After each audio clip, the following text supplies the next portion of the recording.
Welcome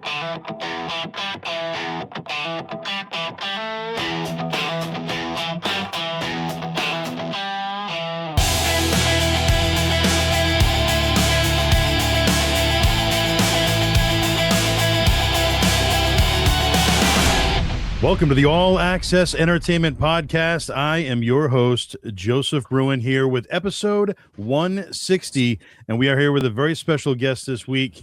He is arguably the biggest Hulk Hogan supporter, the biggest Hulk Hogan fan, and most importantly, the biggest Hulk Hogan collector out there. Ladies and gentlemen, welcome to the show, Mr. Michael Lipuma. Thank you, Joseph. I appreciate it. Glad to be here, brother. Absolutely. Pleasure to have you here. Been wanting to do this for a while, and glad we have some time today. So, just kind of rewinding to the very beginning, growing up as a kid, how did you first discover pro wrestling? Obviously, Hulk Hogan went on to be your favorite, but who were some of your favorites growing up as a kid? So I was born in 1980, and I mean, if I could remember correctly, it was around 86, early 86. My aunt, my mother's sister, and her dad got me into it. They were big wrestling fans. So I grew up on Staten Island, New York. So it was only a ferry ride away to MSG. So I always used to go to the house shows. My first show was December 26th, 86. And, it was my grandfather who really got me into it, and my aunt. Awesome. Why don't you tell us a little bit about that very first live event that you were at? Do you remember? What are your memories of that? Oh, yeah, man. So fortunately enough that most of it is on YouTube. So I go back and watch. The main event was Hogan and Kamala, but they did wrestle in the middle. Maybe Hogan was wrestling a two-shot that day. I'm not sure. So they got him out of there early, which I'm glad, because I don't believe I stayed to the end. I was only 6, so I don't have that much memories of it, but I do remember we were mid-level at the Garden, and my grandfather, he lived in Queens, so he would go all the time, Bruno Sammartino days. So I remember him being up a little bit further with binoculars and all that stuff, old school stuff. There was no screens and none of that stuff. But I do remember my dad picking me up when Hogan came out so I could see him better. That just sticks in my memory forever. And your grandfather, who were some of his? Did he ever talk about certain wrestlers or? Probably like Bruno, Chief J, stuff like that. Yeah. I don't really remember that much. I'd be lying if I told you I did, but Sure. Definitely those were his favorites from then. He definitely went in the 70s and all that stuff. Yeah. Probably like $5 seats. Right, exactly. Now, early on, as a fan, basically when it came down to Hulk Hogan, he was the guy. He was the star. But for you personally, when was Hulk Hogan your guy? When did he become your number one? I mean, from when I can remember, it was just always about Hogan. I mean, obviously I loved WWF, but when you're 6 years old and you see this larger than life guy and he's the top guy and all that stuff, everybody loves him. I just immediately, fell in love with him, like a life-size, a real-life superhero, I should say. Yeah. And early on, in those early days, the 80s specifically, what are some of those big moments, those big highlight moments in the 80s that stick out for you for Hulk Hogan? Oh, I could definitely remember watching Piper's Pit, Andre obviously turning on him. I could also remember, man, I'm trying to think of the timeline. Yeah, it had to be before that Saturday night's main event, him and Orndorff climbing out of the cage at the same time. Yep. Obviously I wasn't young. I wasn't old enough to stay up. So my mother used to tape it on VHS. What else, man? Bundy standing on him with the Saturday night's main event when him and Morocco double teamed him before WrestleMania 2. So I definitely went back, and I always used to go to a videotape store, a little mom and pop store, not like a Blockbuster, and get the VHSs. So Mania 3 was the first one that I watched live, but I definitely went back and always used to get those Coliseum home videos. I'm a sucker for those Coliseum home videos, especially Nothing like a good. Oh, bro. That intro, I actually, somebody in a group puts them on DVDs, and I buy them, and it's just a straight rip from the VHS, and just that intro, the music, everything, it just brings you back. How do you feel about where things have kind of gone in the world of media, going from physical media and being able to hold those tapes and read the booklets or whatever it may be, and now, everything is digital and you could just press play and that's it, but you don't have that physical touch or that connection anymore. Do you feel the same way? Definitely. I mean, it's good and bad. Sometimes, if I'm having trouble sleeping, I just throw on Netflix, throw on WrestleMania 3 or 4, Yeah. two of my favorites. So obviously that's a lot easier. I bought those DVDs. I don't even have a DVD player. I got to play them in my PS5. Right. So like that, it kind of sucks, but I get it. I also miss like getting like a cassette and reading the lyrics and stuff like that. And then it went to CDs, obviously. So, I mean, you just got to adjust with the times, I guess. And did you have friends that were into pro wrestling at that same time as well, or were you kind of solo on that, or how did you feel about that? Yeah, in elementary school, a lot of people liked it. As you get older, people get out of it. They start liking like real, no, I shouldn't say real sports, but baseball, basketball, that type of stuff. But we definitely shared a love. Friends would come over. We play with our LJNs, which I actually would kind of true story. I wouldn't like playing with other kids because they would do some moves, like 30 feet up, and that's not a real wrestling move. Right. You gotta keep it real. That was my thought, but yeah, I had a lot of friends that like wrestling, but they grew out of it, and I stayed with it. Right. And all those different iterations of figures over the years. Do you have a favorite? Was it the Jack specific? Was it LJN? Was it Hasbro? What was your choice? It's definitely my bad. You said Hasbro, so it made me think LJNs is definitely my favorite. I grew up on LJNs. I can remember getting them like and going into Toys R Us or we had a store customer merchandise, something like that, where you used to order from a catalog and it used to come out on a conveyor belt. I remember getting Jake the Snake like that, LJN, just stuff like that sticks in my head. Or Hogan 2, I remember getting at ShopRite, which is crazy. Yeah, so stuff like that. But my favorite, I mean, it's hard to pick all time. Probably Hogan 2, LJN white shirt. I played with a lot. And then as I got older into the Hasbro's, Hogan 3. Suplex Hogan was definitely number one for me. Nice. Now, looking at the figures as an adult collector, did it stop interest wise for you at any point, or did you enjoy all the different lines and different types of figures over the years? So I want to say I got out of wrestling when Hogan left WWF. So that was what, like 93-ish around there. Yeah. And then, I was 13, 14, you start getting into girls and stuff like that. Or, obviously your friends aren't really watching it anymore. So you kind of gravitate. I gravitated more towards basketball and baseball then. And then I actually got back in when NWO, I remember watching that at my friend's house when they formed.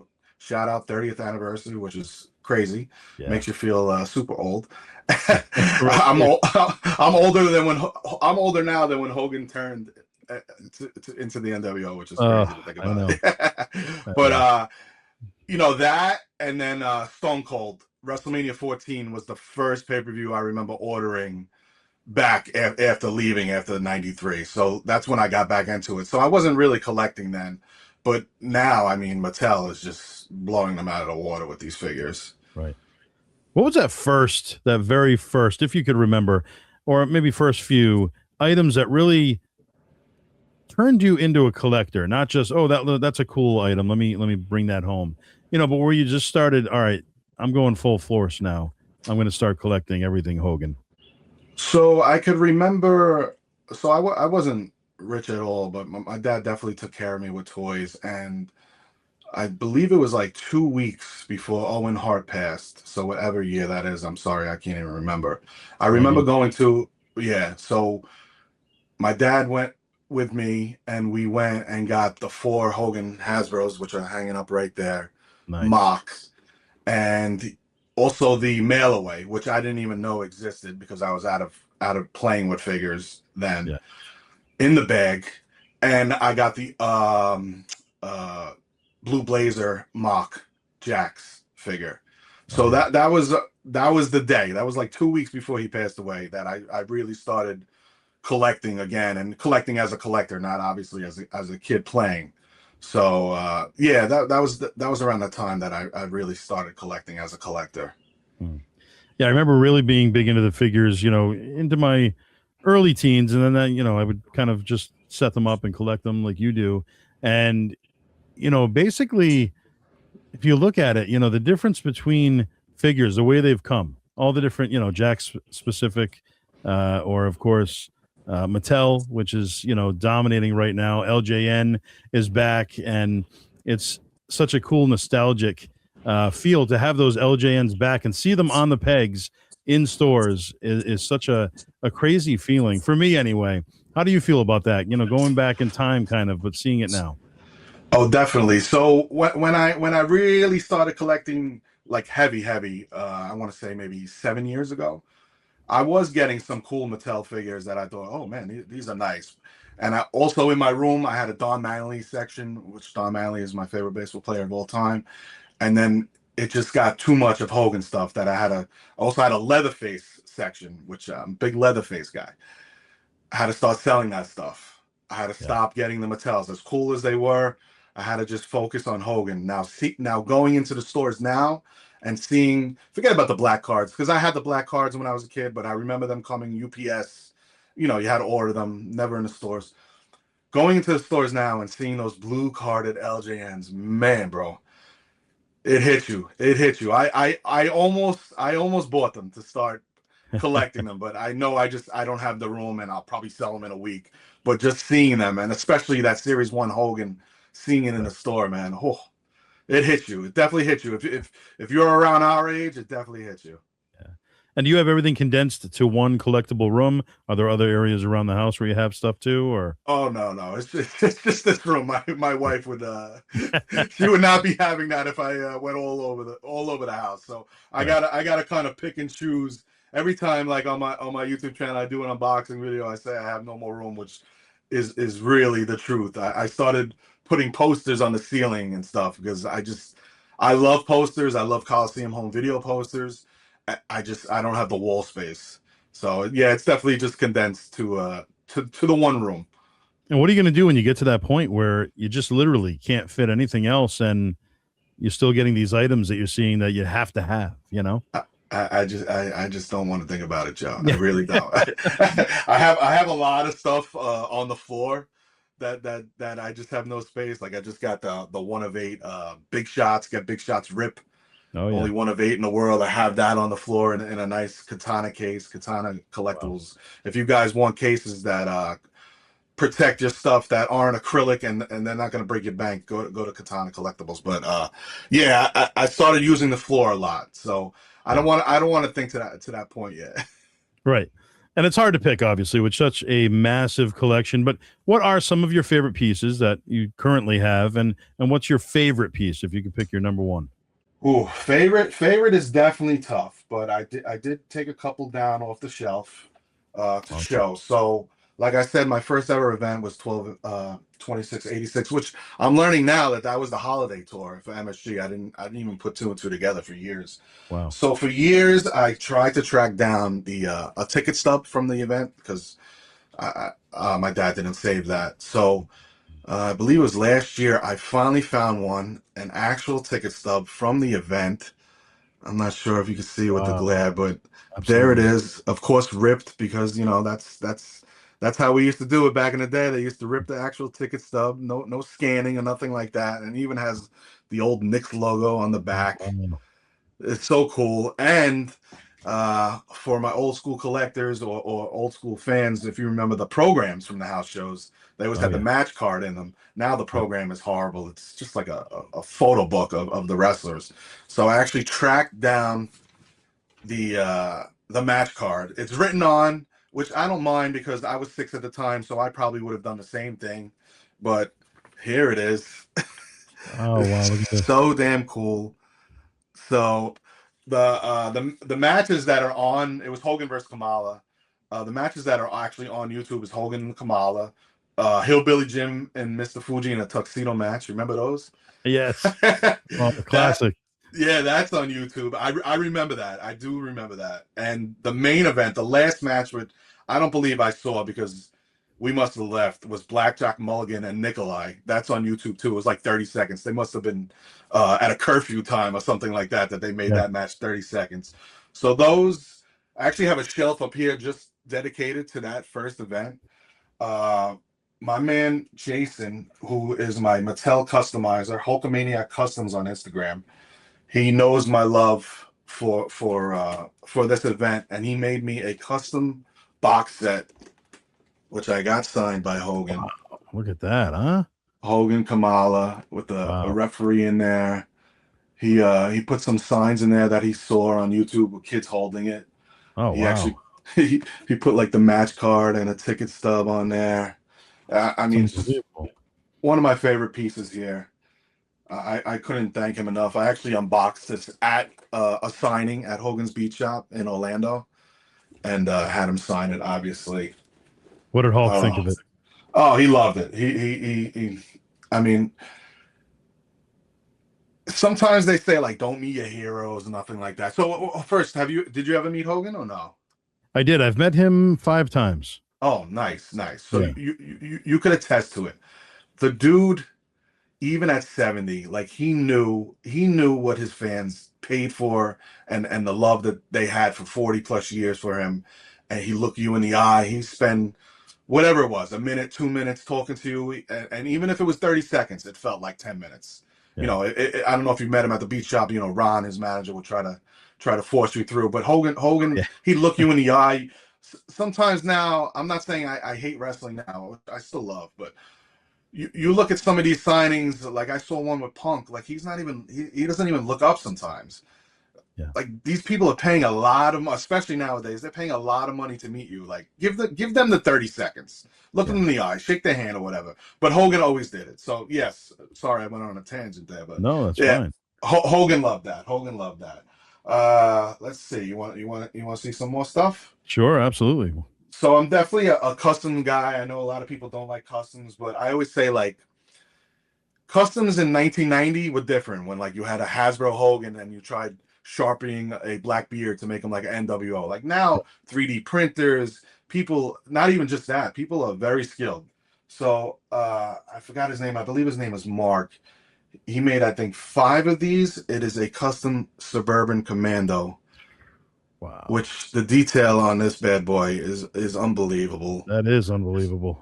Yeah, man. I don't see Mattel ever getting the license to make this, Right. but you never know. The If you keep up on my YouTube channel, the running joke is that Mattel sees my custom and then they make the figure because it's happened Hey, about maybe 7 or 8 times. yeah, no, and stuff like that happens. I mean, it can certainly happen. Yeah, yeah, definitely. Let's see here. This is probably one of my rarest. You can't find it in a box, let alone signed. So I got this sign at the first Fanatics Fest in New York City, which is coming up in a couple of weeks, by Hogan, obviously. This is the LJN toy belt. Wow, I've never seen that in the package.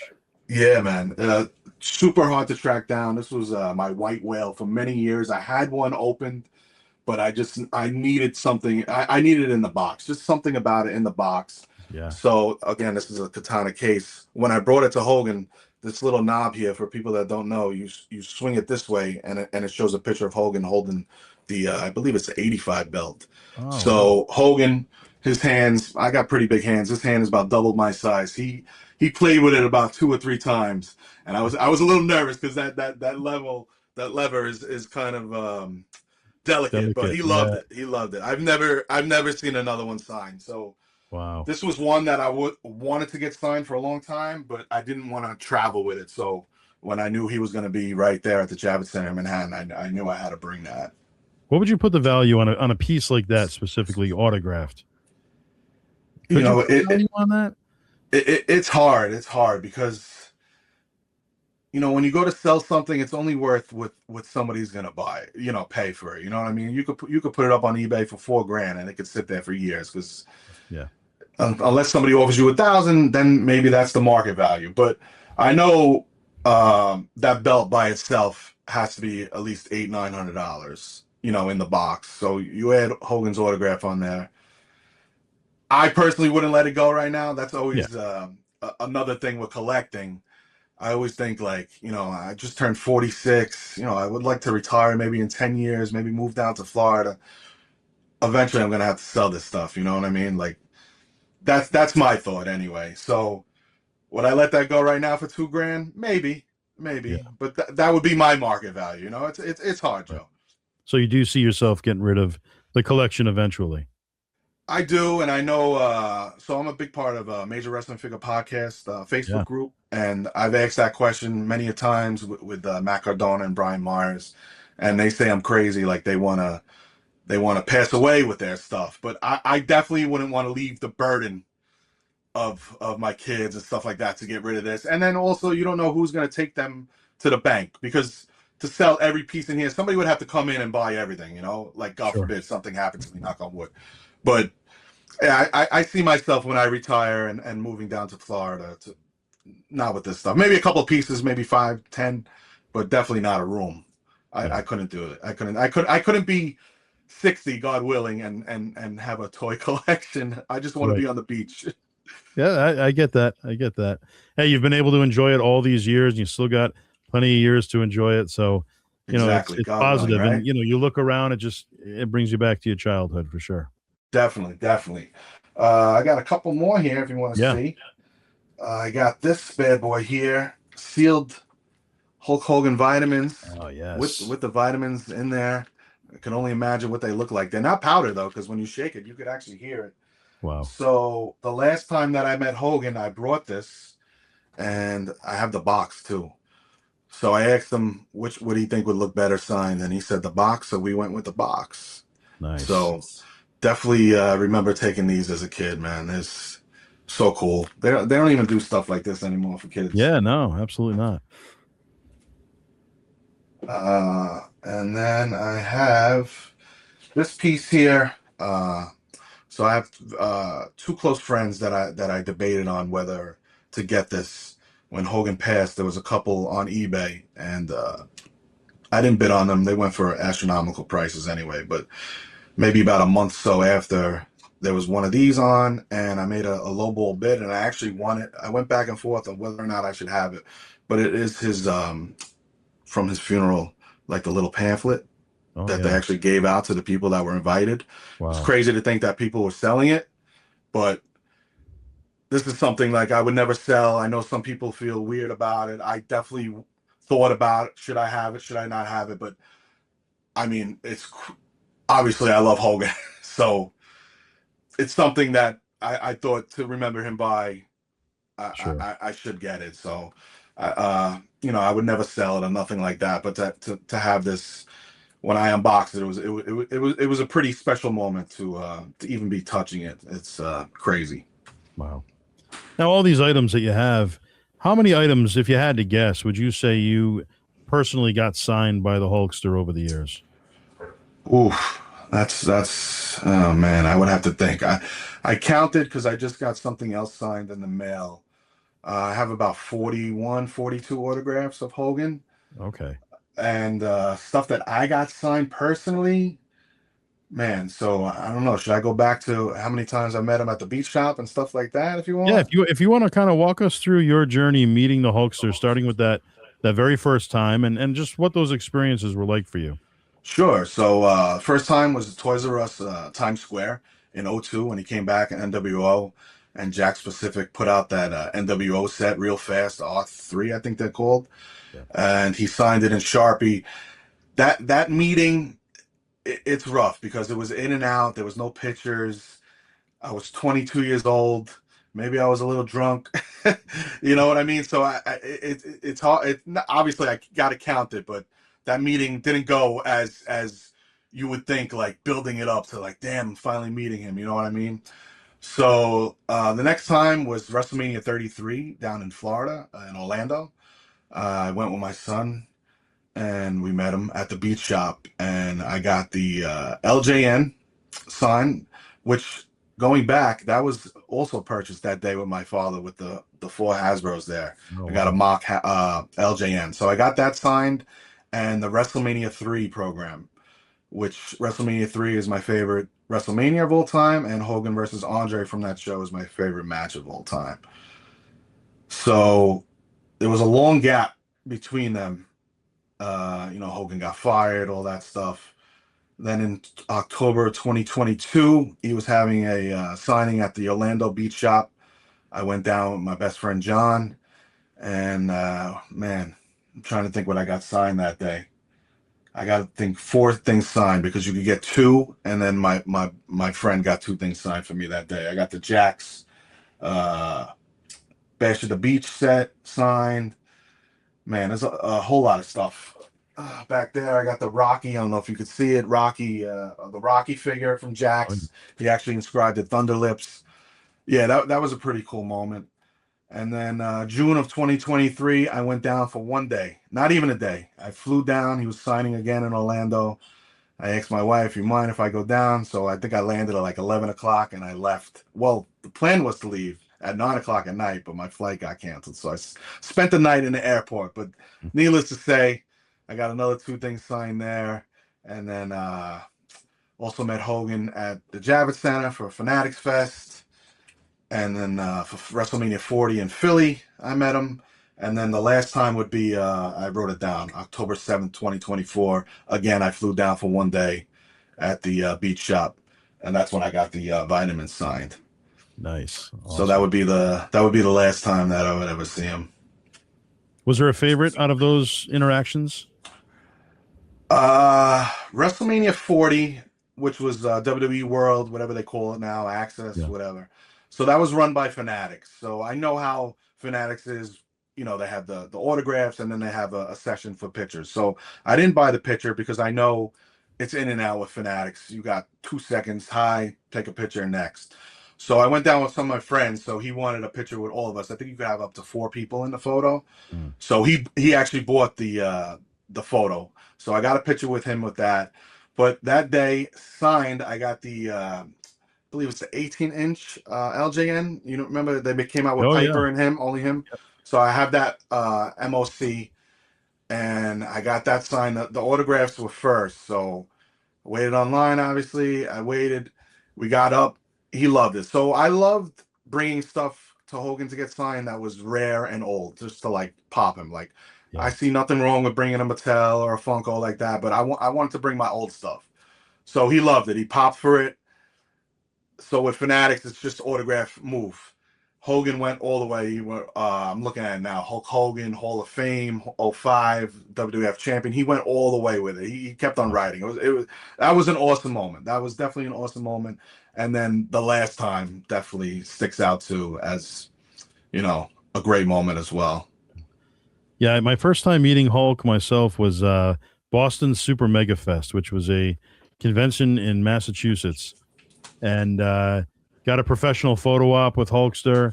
It was such a great interaction. He was just so down to earth and so nice, and it was pretty slow. I mean, he kind of took the time with each person, so the line took forever, but it was a great experience for everybody doing it. And from there, I went to two different gym signings. He had a friend in Massachusetts that opened a gym, I guess, and it was a grand reopening many years later, but two free gym signings. So you were able Wow. to meet the Hulkster for free. You couldn't get a picture with him, but you could get whatever they supplied, which was an 8x10, and you could also get one of your own items signed for free as well. So obviously, those were both great experiences. A little rushed because he was trying to meet as many people as you could, but still a great experience. And then from there, was able to meet him at two of his liquor store signings for the Real American Beer. He came to Rhode Island, and then he came to Swansea, Massachusetts. And if I remember correctly, they might have even been right after each other, one day and then literally the next day. And people are like, well, why are you going to see him again? You just went yesterday or whatever it was. And I'm like, yeah, but it's an opportunity to meet Hulk for free again. There's hardly any driving distance. I mean, why wouldn't you take advantage of the opportunity? And I wanted to make it a little different. So that second time that I went, first time I brought my boys, so they all got to meet Hulk, which was an awesome moment. And he was just so nice and really took the time. And the second time it was just myself, and I decided to ask him. I said, "Would you mind doing a stare down with me?" And he just gave me that look, and he got all and we were nose to nose, and he was just so gracious. He was like, "Oh, whatever you need, brother." And it was such a cool moment to be in that stare down with the Hulkster. That was kind of took you back to your childhood. Oh, that's yeah. I mean, and that's exactly what I was talking about. Like he didn't have to do that. Some people would be like, "Nah, man, just take the picture. Let's go." Yeah. That's awesome. They were. I live in Jersey now, and they were doing a signing like upstate New York, and I didn't go, and I regret it. I definitely, because that would have been the last time I would have seen him. And I was actually in contact with the guy running the Real American Beer because I Yeah. guess he saw my channel. And I would beg the guy like, yo, bring it to Jersey, because for a while they didn't have the beer here, because I wanted him to do a signing here and maybe actually come in my room. There's 1,000 liquor stores right by me. That was just my brain thinking. But yeah, I'm a little upset that I didn't go to those. And then then he would go to like a bar at night and hang out and drink beers.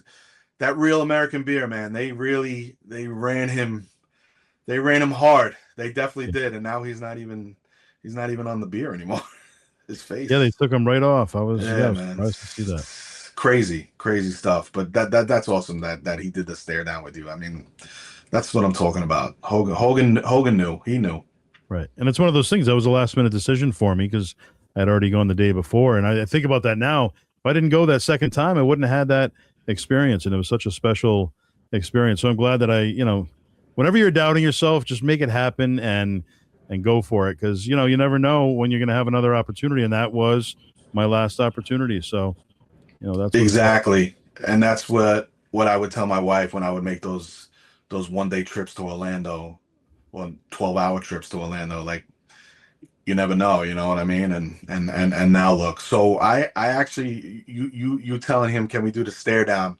I have 3 regrets. All the times I met him. 1, I never got to meet him with my father. That would have been great. 2, I actually just wanted to hug him one time, like a real, like, you say hi, give like a real hug. Like, the guy was my childhood, you know what I mean? Up until I'm 46 now, I still love the guy. So wanted to do a hug. And then my third, actually I was going to do, my last time I met him, I was going to get him to autograph my leg to tattoo it. But I was a little worried. Like, I'd rather get tattooed. I have a couple here by the people that I know in New Jersey. I don't want to just go to a random spot.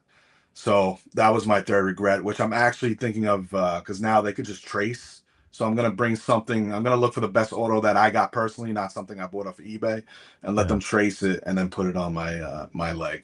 Oh, nice. So you could still get it done. Yeah. Nice. So, looking back, 1986 started your fandom. Just a year later was WrestleMania 3, which you would go on to say, was your favorite match of all time, Andre Hogan.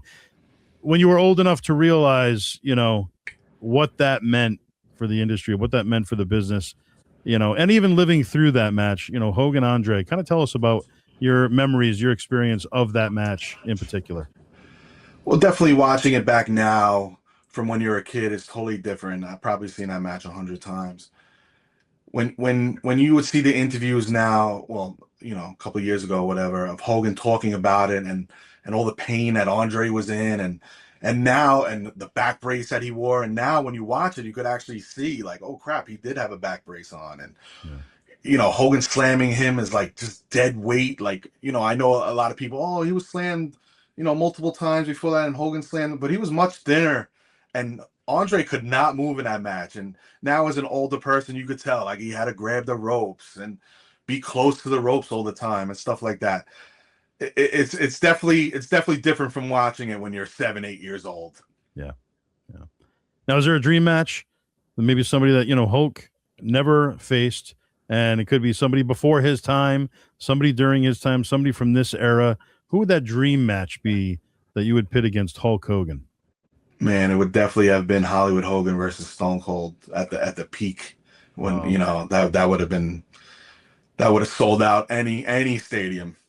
Yeah. And I'm kind of, as good as the Rock Hogan match was, which I actually just went back and watched again a couple months ago. They had that crowd in the palm of their hands. As good as that match was, Hogan versus Austin, probably that would have been better. But I think Stone Cold at that point was a little hurt and all that stuff. So definitely Hogan, Hollywood Hogan, Stone Cold at the peak of NWO and the Attitude Era would have been unbelievable. If they would have did like a Forbidden Door like AEW does back then, forget about it. Yeah. That was my next question. WrestleMania 18, the Sky Dome, WrestleMania would return to Toronto. Such an epic encounter. The Rock, Hollywood Hulk Hogan. What was your reaction at that time, hearing the crowd for Hulk Hogan? That unbelievable positive reaction for the heel when he came out. What was that like, experiencing it as a huge Hogan fan? Oh, I had a smile from ear to ear, and it it just made you feel like a kid again. Like, man, he's back, and especially when he hulked up at the end of the match, like, holy God, I'm getting chills just talking about it. Like, Yeah. it just brought you back. I'm trying to think how old I was then. That was at WrestleMania 18. How many years? What year was that? That was 20. 2002. Yeah. All right. Yes. Yeah. That's right. I was 22. So it made you feel like you were 6, 7 years old again. Him hulking up, doing that, like, and the crowd just, you could tell the crowd with that first push off in the beginning of the match when The Rock goes back into the corner and they started cheering for him. You're like, oh boy, here you go. Yeah. There we go. He's back. He's back. I wish, as good as NWO was in WCW, he was WWF Hogan. Yeah. And how did you feel about that run when he came back in 2002 to the WWF? I think that was what, No Way Out when he came back. Yes. Yeah.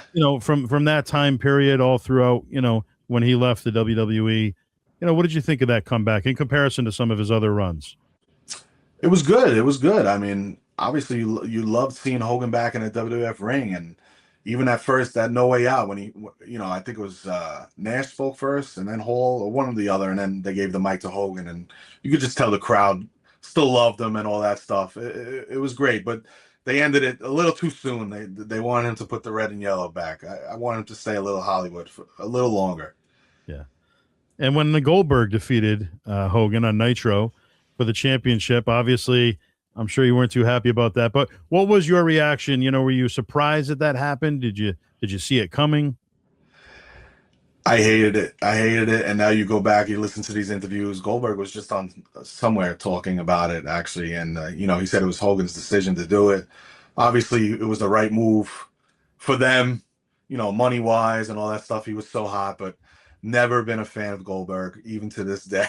I just never was a fan. And maybe it was because of that, because he took the belt off of Hogan. But right. I was pissed, man. I was definitely pissed. Still pissed about it. even though it was Hogan's call, I'm still mad about it.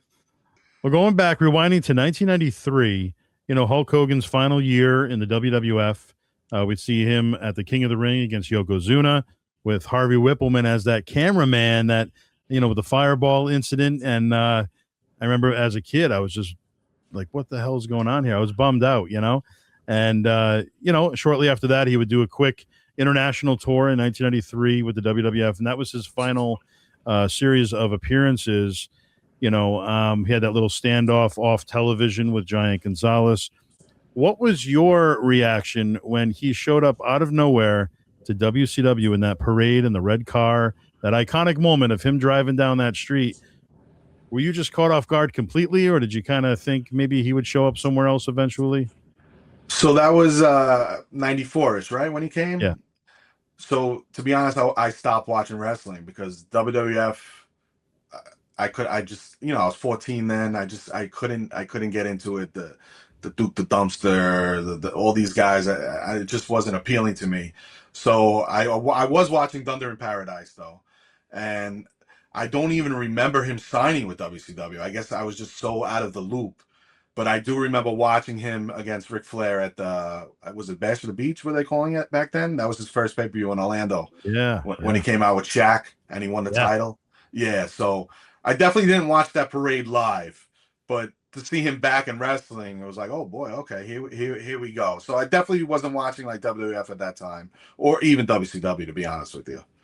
And that was kind of an epic moment to see Flair and Hogan kind of do battle for the first time on a grand stage. And you had, like you said, Shaq was involved. Mr. T came back. Oh, he was right. involved. And, all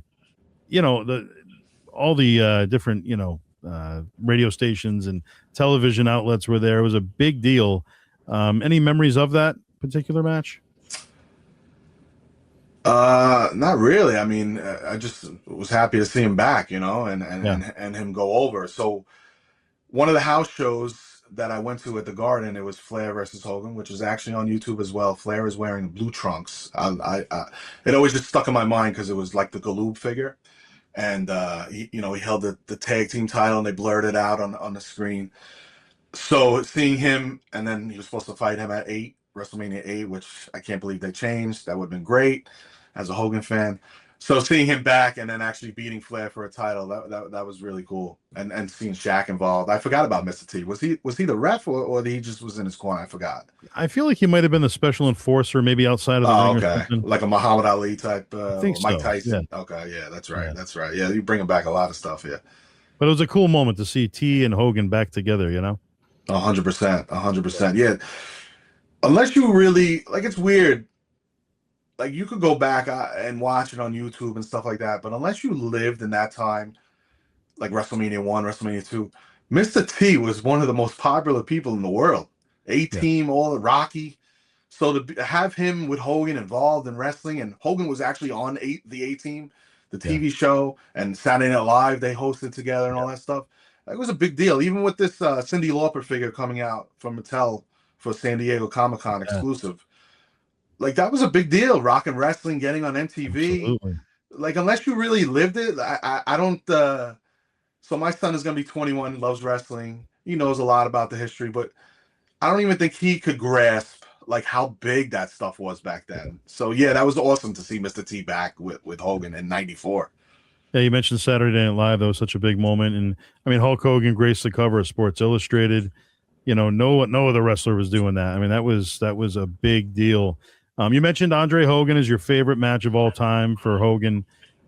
If you had to pick top 5, what are your top 5 Hulk Hogan matches over the years? Oh man, that's a tough one. So it'd definitely be Hogan Andre 3, not WrestleMania 4. That match was for the pits. Man, Rock Hogan WrestleMania 18. Let's go Warrior Hogan WrestleMania 6, which is as much as people say Hogan couldn't wrestle and Warrior couldn't wrestle, that match is underrated. If you go back and watch that match, and they went a long time. I know Hogan says Warrior wanted to go home early and stuff like that, and you could see Warrior was pushing. He was breathing heavy, and he actually says he held him for that rear chin lock for like 4 minutes. And you go back and watch it, it's like, holy crap, he really did. Like it was a wrestle. You know, you don't know that when you're a kid, but so that's 3. Man, I don't know. You'd have to let me get back to you on those other 2. I'm trying to think right now. So when it comes to WCW, I mean, obviously you were a pro WWF guy, and you said you stopped watching wrestling once Hulk left. But once he came to WCW and it started getting really intense, and obviously NWO and all that, did you get back into it and watch him over there regularly or not really? Oh, 100%. I was all in. So I went to my buddy's house for that Bash of the Beach. So I guess I was just getting back into it because of Stone Cold and stuff like that. And now the Outsiders are there. So it started becoming cool. So that night, I'm going to date myself 30 years ago.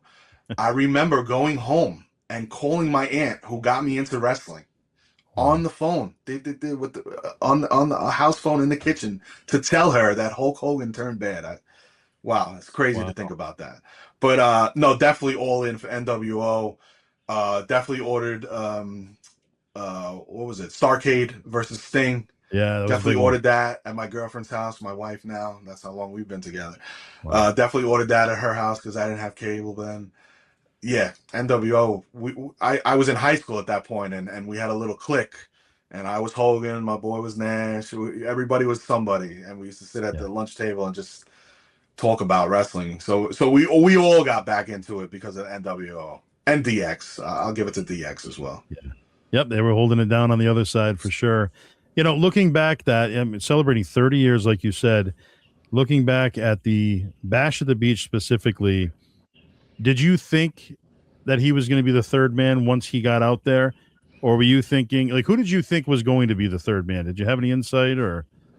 I definitely didn't think it was going to be him. And I know people say like Bobby the Brain Heenan kind of spoiled it because he said, whose side is he on? But if you go back, Bobby the Brain Heenan and Hogan were always battling each other. So if you guys go back and if you could get an original copy of that, Mean Gene Okerlund is in the back and he's in he's by the door where Nash and Hall's locker room was. And he said he heard the third voice and it sounded familiar. I hope I'm remembering that right, but that kind of like gave like a little spoiler, like, oh crap, maybe it is somebody that we know. But definitely didn't think it was, excuse me, it was going to be Hogan. I didn't know who it was going to be, to be honest with you. Yeah. So I was in shock as everybody. Like I said, I had to call my aunt when I got home to tell her, because it was crazy to think about. Any memories of Hulk's run as any of the mascot? He was Hulk Machine, of course, in the 80s in WWF for a short period of time there. He was Captain America, Mr. America, towards the end of his WWE run. Any memories of those? So Hulk Machine, love. I got a couple, like 2 or 3 custom Hulk Machine figures. Big fan of the machines. Andre, Demolition Axe, for some people that don't know, was man, what was he? Super Machine, something like He was that. Super Machine, yeah. Yeah. So they coincide with that Coliseum home video. Seeing them on that, and definitely Hulk Machine was great. Mr. America, what year was that? I can't even think. That was probably 04, 03, somewhere in there. Yeah, so I had just gotten, I was getting married, and I was having a kid, so I wasn't really paying much attention to that run. And I know that run was what was it, like 2 months? It wasn't even crazy. It was something It crazy wasn't like long, that. yeah. Yeah. So definitely Hulk Machine. If I have to pick him in a mask, is my favorite. But I Yeah. love the machines in general. Right. Now, another thing, Hogan came out WrestleMania 21, the Staples Center, to come to the aid of Eugene, basically, during the Muhammad Hassan Davari attack. I was there in person. That was a big moment. The pop was unbelievable. And I got to be there front row for Hulk's Hall of Fame induction the night prior. So that whole weekend was just kind of a larger than life weekend. But watching that live or after the fact for you, what was that pop like, seeing that pop of him coming back? So crazy story. After I got married in 04, we moved to Las Vegas. So I was there for WrestleMania 21. Oh, no way. Yes. We're both there. All right. Yeah, man. So it was unbelievable. I mean, yeah. Who would have thought that he would have came out in the red and yellow? Like it was unbelievable. I was all in that weekend though, getting every shirt that they made, the Hall of Fame shirt and all that stuff. I wasn't at the Hall of Fame because we drove that night to LA, so I wasn't there for that. But yeah, man, being there for WrestleMania 21, that's something that will forever be in my memory. Yeah, that's crazy. Obviously, that we were both there. That's cool. I know, it's insane. Yeah, all these years later now. But looking back, if you had to put together a Mount Rushmore of pro wrestling, obviously Hulkster's there for you. Who would the other 3 be? Any era? Man, you definitely. So you got Hogan, Stone Cold. I would say you would have to put John Cena in there. And then, man, the fourth right now is rough. I know a lot of people say The Rock, but The Rock's run really was not that long. So to put him on the Mount Rushmore, obviously it's everybody's opinion, but oh man, that fourth one is rough. It might actually be Vince McMahon. Yeah. I mean, you can't there's no way to doubt what forget about Hogan. There's no way to doubt what wrestling would be without Vince McMahon. That's sure. So yeah, I would say Hogan, Vince, Cena, and who did I say? I can't even remember. Hogan, Vince, Cena, Stone Cold. Yeah. That would be my 4.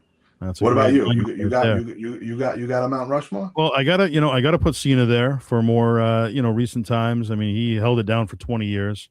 Undertaker is one of my all-time favorites. He's got to be there for me. And he was an athlete that was able to always change his look and kind of change with the times. And so he's one of those stars that just kind of kept going. Stone Cold has to be there, I think. And the Hulkster has to be there. Okay. It is, yeah. So we pretty much agree on it. Just except for one, we're swapping one out. Yeah, exactly. Exactly. Now, a personal favorite though is Bret Hart. He's one of my top 2 for sure. I'd say Bret and Taker, but I still wouldn't put Bret on the Mount Rushmore because I feel like the others just kind of made more of an impact, But Bret's definitely a favorite personally. Oh, I definitely hear that. Everybody, it's always either Bret or Shawn. People argue over. I mean, you can't deny Bret's in-ring ability, but no. Obviously for Mount Rushmore, it's hard to put him on there. Yeah. Storyline wise, do you have a favorite Hulk Hogan storyline over the years? Either WCW, WWF, whatever it may be. Oh well, it's definitely Andre turning on Hogan is definitely Yeah. my favorite. I have a whole WrestleMania 3 from ceiling to floor section. That that that whole storyline, him ripping the shirt, him actually coming out with Bobby to bring heat in. So like I said with the other stuff with Mr. T and all that, like, if you didn't live during that time, Bobby the Brain Heenan was always trying to destroy Andre, Yeah. cutting his hair, Big John Studd, King Kong Bundy, Ken Patera, all those guys beating him up all the time. So for him to come out with Andre back then, it was like, holy cow. And then, of course, him ripping the shirt, and then Hogan being, I don't know how many weeks later, but him on Piper's Pit to say that he was gonna to accept the challenge. I actually have a customized figure of that, and I got two. Hogan had a couple of band-aids on his chest because of Yeah. the rip. I found a couple of little band-aids like doll size from Oh Etsy, and, wow. and I and I glued them to the shirt. So yeah, that definitely is a storyline. And then Hollywood Hogan. I mean, that year-long thing with Sting. Obviously, the payoff did not go as planned on Starrcade, but him not even talking, them not even touching, just the point with the bat. So cool. So What cool. a build up. Yeah. It doesn't get any better than that for build ups. No, definitely not. That's probably. I mean, if you're going build up to a match, that's definitely on the Mount Rushmore. Hollywood Hogan and well, the NWO in general and Sting. Come on, Yeah. a year long. That's Yeah. they can never hold stuff like that now. Everything's No. rushed. Although they did, it wasn't as intense, but they did do that similar with Cena Rock, True. This is where they true. challenge each other for like a year out or whatever. But Right, right, hopefully they right. didn't stick with it throughout the whole year like they did with, No, you know. definitely not. Now, if something could have been done differently involving Hulk Hogan, whether it be a storyline or a match over the years, is there something you could pick out that maybe you would have liked to have seen done differently? Differently, I would. Ooh, man, that's a tough one too. I've always hated the Hogan Shawn Michaels match from Mm, SummerSlam. The overselling from Shawn Michaels was just, we don't know the backstage politics and what went on and why he was mad and stuff like that. But man, I wish they would have just had a regular match. That would have been awesome. I mean, that's the first thing that comes to my mind. yeah. Yeah, it would have been epic if they, I shouldn't say they, if Sean, kind of put in a little bit more effort for sure. Yeah, it's for all the love that Shawn Michaels gets, sometimes he could be a real pain in the ass. Definitely Yeah. back with the DX days and the Click and all that stuff, but just at that point, man, I just don't know what he was thinking. Yeah. Now, you said you have over 40 autographed items from Hulkster in your collection. If you had to guess, how many items, period, are there in your collection? How many pieces? Whew, man, that's a tough one too. It's definitely got to be maybe if you count all the figures and I also have magazines that aren't even on display. Maybe 2,000, 3,000. I wouldn't even know, bro. To be honest with you, That's awesome. it's a lot. I actually have a room tour from about 2.5 years ago on my channel, Lipuma Mania 1980 on YouTube. And in a couple of weeks on Hogan's birthday, I'm going to be putting out a new one because a lot has changed. So look forward to that, guys. I Awesome. appreciate it. Yeah, tell us about your YouTube page, what you're all about, how long you've been doing it, and where people can find you. Yeah, so it's Lipuma Mania 1980 on YouTube. I've been doing it maybe 4 years now, maybe. I do a lot of unboxings, some vlogs. My trips to go see Hogan are on there. My trip to WrestleMania 40 is on there. Room tours, and yeah, I do unboxings. Try to put out maybe 2 or 3 videos a week. I just put out one. It's over there. You guys can't see it. I got the Bash of the Beach box set from Mattel. I got it early I bought it from Australia. Paid a little extra, but I wanted it. Put them all in the ring, the WCW ring. Put the garbage around. It looks awesome. Yeah, I'm also the same name on Instagram, Lipumania 1980. You can follow me on there. And yeah, man, I just love to share my collection with everybody, and YouTube gets you all over the world. So it's not like you're in a specific Facebook group or something like that. So if I feel like if I don't do that, it's just, as much as I love my room, it's just me sitting in here and Right. sharing it with everybody. To me, it makes it even better. Uh, I do have a couple other things here that I could show you if you want. Absolutely, yeah. So you said my favorite thing. I've been offered. They talked about it on the Major Wrestling Figure podcast by Matt Cardona, aka Zach Ryder. I've been offered $2,000 for this, and I told them no. So Target, for the 40th anniversary of Hulkamania, they put out a box set of all different eras of Hogan. So before the street date, I found it on eBay. I don't know how somebody got it. Paid extra, and you used to be able to send stuff into the beat shop to Ron, his manager. You would email him, and Hogan would sign it. And he used to actually take a picture in his gym with it, which was awesome. Wow. Awesome. He stopped doing that though, but so I got it early because I wanted to be the first one to get this 3-pack signed, and I had a whole idea on how I wanted to get signed, and he signed it perfectly. And this, if I had to pick my favorite item, this is up there. So here it is, signed in 3 different color paint pens. Wow. He put Hulkster for the 80s, Hollywood Hogan, and then Hulk Hogan for that what is that 2002 run, 2003 run. Man, that's amazing. Especially the blue. I love that. Yeah, so I picked out the colors, I sent everything, he signed it perfectly. You got that beach shop hologram there. It's like kind of like a COA. But yeah, man, I wanted just in my crazy brain, I wanted to be the first one to get it signed. And then I've only seen one other one signed in 3 different color paint pens. There's a lot signed just all in the same color, or he just signed Hulk Hogan in the middle, which kind of stinks because that's the Hollywood Hogan. But yeah. Oh, actually, he wrote Hollywood Hogan for life. I didn't even realize that. Yeah. So pretty awesome. I have one other thing that he signed Hulkster, which is a pile driver cassette tape. Oh, So I love that. I did see somebody have something signed Hulkamania, which I never thought to have him sign that, which was an awesome piece. I would love to get my hands on something Hulkamania. I do also have a figure. So now, you're not heavily into autographs, are you? yeah. I'm a big promo photo guy, so But autographed. yeah. Oh, yeah. So now, do you do the paint pen or you do regular Sharpie? You do the paint pen now, right? You know, when it comes to 80s black and white glossy photos, I go with the blue Sharpie normally. Okay, That's my preference. But when respectable. it comes to 90s, when they're on cardstock or any of the current promo photos, it's usually paint pen. Okay, so Mattel made a defining moments WrestleMania 3 figure, which I got signed at one of the beat shop signings. But then I saw one on eBay, but it was in blue Sharpie, and nowadays on figures on that plastic, it fades after a while.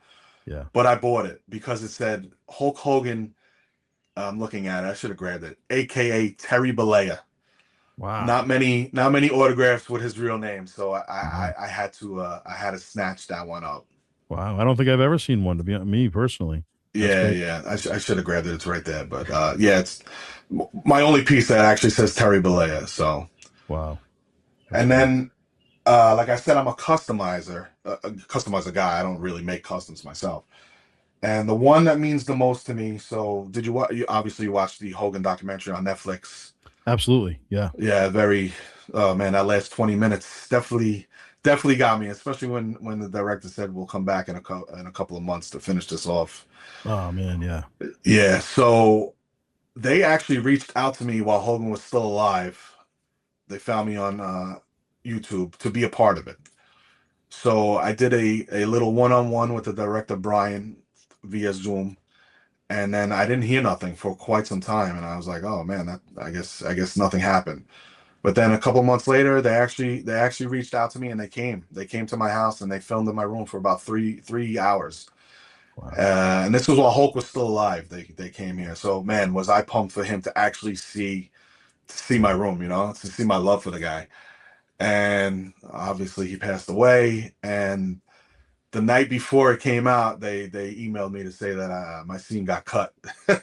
So yeah, so that was a dagger. But with my man Hulkamaniac Customs, we came up with an idea for a custom figure. Once we saw the trailer, this was even before the show was released on Netflix, and this is definitely my most man, emotional. I can't even get the words out, but the near and dear to my heart custom is a last interview Hulk Hogan. Oh wow, look at that. on his little couch there, his little love seat. Wow. The shirt is PWR Lucha on Instagram. Okay. Venice Beach shirt. My man did the bandana. Just it's just an amazing piece. Actually, when I have it set up on my shelf, I have a little end table next to it with a coffee cup and glasses, just like it is in the show. He's got the watch on. So Wow. this is definitely a custom that means the most to me here. You got grizzled face Hogan there. It's just Yeah. such a sad ending of his life that you just didn't know out of the blue. Just I mean, you heard rumors of him being sick and surgeries and all that, but you know, he's Hulk Hogan. He's gonna pull through, right? He's the Hulkster. Yeah. I mean, you feel, he's indestructible, and larger than life, some would say for sure. Um, if Hogan never blew up, if he was never as big as he had become, would you still be a fan of pro wrestling the way you have been? That's hard to say. I mean, because when you're watching it at 6'7", that's really why I fell in love with wrestling was because of Hogan. So that's a tough one, man. That really is. There's other people that you loved watching in the 80s and the 90s, but Yeah. I mean, if it wasn't for Hogan, I don't think. I don't think I would be collecting, and two, probably maybe not. That's a hard one. That's a hard question right there. And is there still an item out there that you're searching for, Hulk Hogan related, that you just haven't been able to get your hands on, but you know it exists? It's funny you say that. So my white whale, I do have. Remember the thumb wrestlers, the LJN thumb wrestlers? Yes. Love those. We used to bring those into school because you could just throw them in your backpack and the teachers would never even see it. They're so small. Love them, love them. So Hogan came out one, two, three, in five sets. I have four mint on card. Hogan Stud, Hogan Piper, Hogan Nikolai, and Hogan Sheik. Excuse me. Hogan Macho Man. Cannot find. Cannot Wow. find it anywhere. I seen it one time on eBay maybe 3 years ago, and it was ending right like maybe 3 weeks before Christmas, and I just couldn't spend $500-$600 at that time, a couple of weeks before Christmas, and that is the only time I've ever seen it for sale. So if anybody listening to this has that, Wow. that is my white whale. Hogan Macho Man, mint on card, LJN thumb wrestler Yeah. set. Gonna have to keep our eyes peeled on that one for sure. Appreciate it. So, Hogan's passing, how did it hit you personally? Like, where were you? If you kind of go back briefly to that time, where were you when you found out, and just kind of take us back to that moment? Yeah, it was a man. So I live in New Jersey, but I work in Manhattan, so I commute on the bus, and the bus leaves you at Port Authority in Manhattan. So I was getting off of work. I worked overnight, and I worked a couple hours overtime. So I was on the bus heading home, and sometimes like that 10:30, 11 o'clock bus in the morning heading back to New Jersey is empty. Not many people, excuse me, are coming back. This day, for some reason, there was about 40 people on the bus, and I actually had to sit next to somebody, which is very, very rare. So the day before, I was on the phone with my friend Derek, and we were talking about this whole thing about Hogan being sick because Bubba the Love Sponge was putting out all that stuff, and you Yeah. didn't know what to believe. Then Jimmy Hart said he was fine. So we would text all the time, but that day we were actually on the phone. I remember I was in Target parking lot. And I said, really, the only way to find out if he's doing okay is to email Ron and get like a quote, because you would have to get a quote on how much something would be to send into the beach shop. I said, that's really the only way. And if he's like, oh, we're not taking anything right now, or he doesn't respond, maybe something is up, because he would respond quickly, to make money or Yeah. whatever. So we talked about that the day before. The next day, he passes. I'm on the bus. I worked maybe 12, 13 hours. I was kind of dozing off, and maybe 2 minutes. This bus ride is about maybe 45 minutes. Sorry if this is a long-winded answer, bro. No, that's fine. Yeah, so I was maybe on the bus maybe 5 minutes, and Derek's calling me, not texting me, calling me. I didn't pick up because I don't like to be that type of person that picks up the phone on the bus and talks. I immediately my heart dropped, my sunk. I went to Google or whatever, and because I knew it. Like, why else would he be calling me? And you just have a feeling, and I again getting chills, and I saw it. Whew, man, I saw that he passed away, and then within seconds, my phone was blowing up. My wife, my son, my friends, DMing, texting, and I had to hold it all in for 40, 45 minutes because now I'm on this bus that I'm usually on maybe with 10 people sitting by myself, sitting next to somebody packed, and my hero passed. And it couldn't have been worse timing. Like, I literally just got on the damn bus. Right. And then I remember getting off the bus, got into my car at the parking lot, and I immediately called my wife. You know what? Before I even called my wife, I put on 1010 Wins here in New York. New Jersey is like a news station. And it was the top story, and I just broke down, brother. Broke down, and then I called my wife, and I was just I actually want to cry right now, but yeah, it just broke down. Broke down, and I sat in that parking lot for maybe 10 minutes, just bawling my eyes out because I could not believe that he was gone. Still And can't. Still can't. in your words, what is Hulk Hogan's legacy? Listen, he's gonna go down as the guy that brought wrestling to its peak in the 80s and the 90s, and a lot of people would not be here because of Hulk Hogan. And for all the crap that people talk about him and all that stuff, you can't make an excuse for some of the stuff he did in his personal life. But man, nobody's perfect. I'm not perfect. You're not perfect. Nobody's perfect. So when I hear people bring up stuff in his personal life, it's rough because you got to kind of forgive sometimes, because nobody here is perfect. So his legacy in wrestling, I think, should never coincide with stuff that happened in his personal life. So wrestling wise, he's top. He's top. You're never as good as Cena was, as good as Roman Reigns is now. The guy busted his ass, wrestled every day. So many. I'm going on a tangent again, but when you talk about Hogan, I have to show passion. The guy wrestled maybe 4 or 5 times a week sometimes. Some of these wrestlers now, they wrestle once a month. I looked at I'm not trying to bag wrestlers now, but Roman Reigns like last year wrestled like 4 times. Yeah. And you can't put them on the same level, but yeah, I don't know. He's just the greatest of all time to me, brother. And Sorry just about switching. Oh that. no, that's fine. I appreciate you going into detail and just switching gears a little bit as we wrap up here. We got to talk about the major pod and how you were a big part of that. You got to appear on that and give a whole room tour of all your collection. Why don't you just kind of walk us through how that came about for you and tell us about the experience doing it? Yeah, man, those guys, Matt and Brian and Mark, part of the Major Pod. If you guys don't listen and you collect, give them a shout out. You give them a listen on their podcast. Been a day one listener, and they do live shows. So I was always interacting with them at the live show or at the end of their pod. They ask questions that you do through Twitter. So I started asking a lot of questions, and my name started to get known. And then they also have their own Facebook group, which is part of their Patreon for $5 a month. It's the best because you could buy, sell, and trade in there. A lot of people I've made lifelong friends with in there that I would have never known, and so started showing my collection in there, my Hogan collection and all that stuff, and became friendly with them. And they started doing some room tours with a couple of the people in the group that had, big time collections that they would go to.